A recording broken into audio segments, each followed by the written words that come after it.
Merci Monsieur Aviragnet. Monsieur Dharréville, vous avez la parole. Merci Monsieur le Président.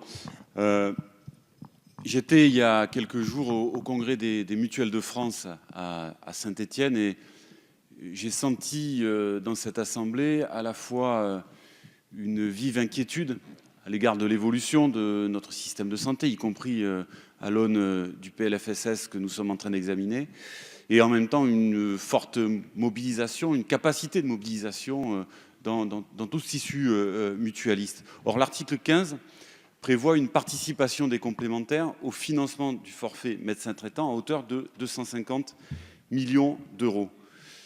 En mettant à contribution les complémentaires santé, de manière supplémentaire, vous allez pénaliser le pouvoir d'achat des assurés parce qu'elles ne pourront faire autrement, les complémentaires santé mutualistes, que de répercuter ce prix. Et donc, cela participera au désengagement, en plus de la sécurité sociale, dans le financement des prestations sociales, ce qui est une pente, je crois, que nous ne devons pas accréditer. Elle sera combinée à l'augmentation du forfait hospitalier de 2 €. Donc, cette nouvelle contribution demandée aux complémentaires va se répercuter, je viens de le dire, sur les cotisations.